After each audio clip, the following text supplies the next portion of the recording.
Yo,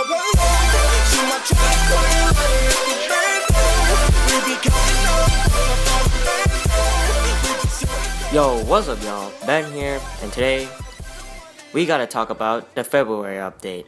But before we start all of that, I just wanna talk about how we got this perfect war right here, 60 to 51 score. And we got some good raids in, definitely a step up on some people's parts. For today, we got the raids for Chris, Ted Bear, Walking Fish, Blunt, and EJJ. It's obviously another war that we gotta commemorate, another memory to cherish. And guys, I just hope you guys enjoy these raids. Now, going back to our main topic of today, I'm just going to be talking about the Clash update that's coming out soon and related talk to that. I feel like this is necessary for us to address, or for you guys to know about what is happening to the Clash world. So when is the next update? I think this is the most important part. I am predicting that the update will come out mid-February. This is an educated guess. This is based on last year's update, and this is also based on the need for an update right now. Valentine's Day actually makes sense. The reason why I'm saying the update's coming out in February is because there's actually a 3-month buffer between each update, and sometimes when SuperCell sees that the game needs to be changed fast, they can actually roll out an update as little as 2 months. So definitely February, mid-February makes sense. A little bit earlier than that could be better, but given on the circumstances of how much SuperCell needs to fix, I could not think of a better timeline than mid-February. Now, what do we need to expect? Well, first, what do SuperCell need to fix? Well, SuperCell needs to fix the economy, because right now the economy is broken. Remember back in October 2014 when they had to add extra levels to the mines and collectors? Well, that was because the economy at that time was broken too. But this time they couldn't do that for Town Hall 11, or they just probably completely forgot. And I actually predicted this, and the economy has just crashed and everybody's complaining, and SuperCell realized, oh, we done goofed. So what ends up happening is that SuperCell announces the loot cart in one of their developer notes. Basically, the idea is that you lose less loot for every single time you get attacked.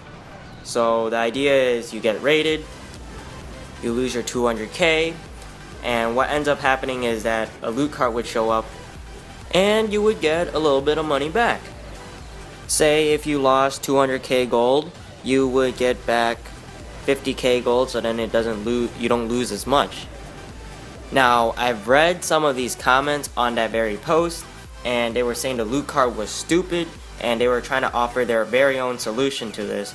And their solution was basically the same idea.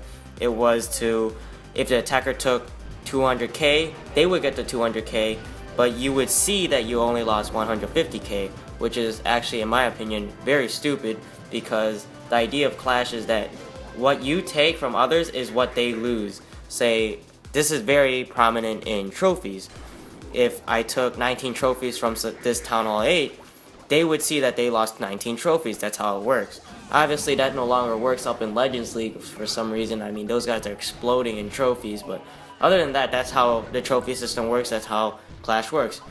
What you take is what they lose, but I don't know how this is gonna work with their little strategy. Now, they also want to add this daily attacking bonus. You attack 5 times a day, you win those battles for 5 stars, and you can get the daily bonus. So basically, if you barge 5 times a day, get 50% each time, you get some extra loot. This is a pretty good idea to try to keep some active attackers going.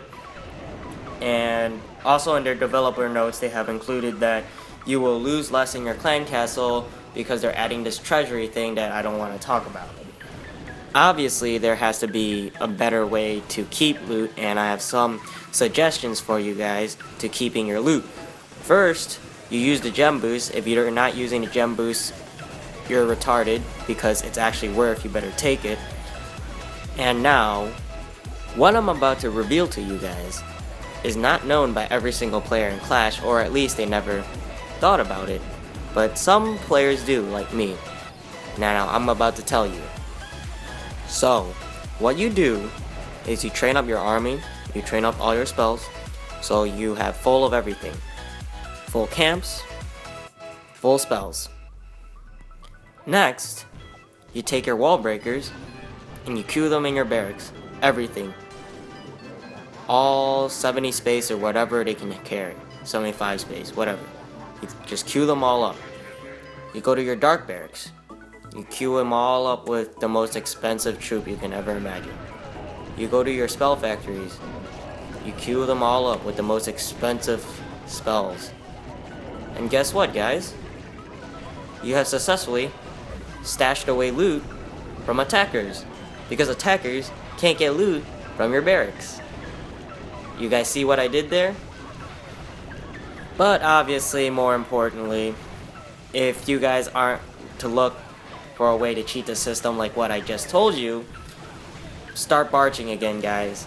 So the reason why Barch was dead for a while was that SuperCell actually thought it was a good idea to take out the dead bases in the game.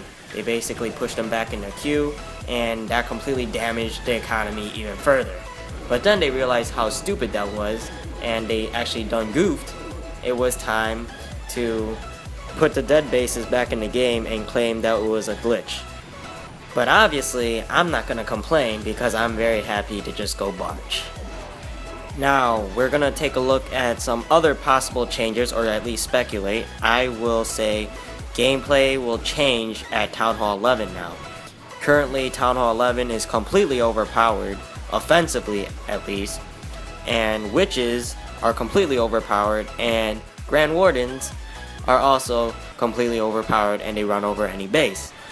And I also feel like, from the replays that I've seen, Eagle Artillery is actually very weak, and it actually needs a buff, or the Warden needs a nerf. Town Hall 10s might get a boost somewhere in attacking, maybe with a new dark spell or a new dark troop to take down other Town Hall 10s. A lot of war players are actually complaining because for like the past 3 updates, nothing has been changed to help Town Hall 10 start 3-starring. An update that comes out to specifically change war is very and highly impossible due to the dire need of the Clash economy right now. It is necessary for SuperCell to focus on fixing the economy right now and balance it before they ever start focusing on war. But they should definitely focus on war for at least one update. Give us something, cause that way we would all be happy. Right now the war situation for Town Hall 10s is really bad, but for Town Hall 9 and down with the extra 30 seconds, praise the Lord Jesus for that, we have been 3-starring pretty much almost everybody with Go-Hos because you have all that extra time. But guys, that's all I have to talk about for this update. Moving away from the current topic and going down a different path, I want to talk about my channel right now. Now, I'm going to continue posting weekly for you guys, so I don't plan on posting any other games on this channel, but I can though. So what I want to ask you guys right now is if you guys want to see other games. Now, I'm not going to be talking about, Boom Beach or something like that. Now, obviously, I'm not going to be playing another game alongside Clash and keep posting, 1 week of Clash, 1 week of this other game. Rather, I'm just going to be posting maybe once every 2 months of a different game. That way, I get to give you guys a new game for you guys to try out, or you guys could just go look into a different game and not just burn all your time on Clash. So, think of that more as a showcase for you guys. Well, that's all I got to say about that. Enjoy the rest of these replays, guys.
Remember, I'm Ben, and I'll see y'all next time.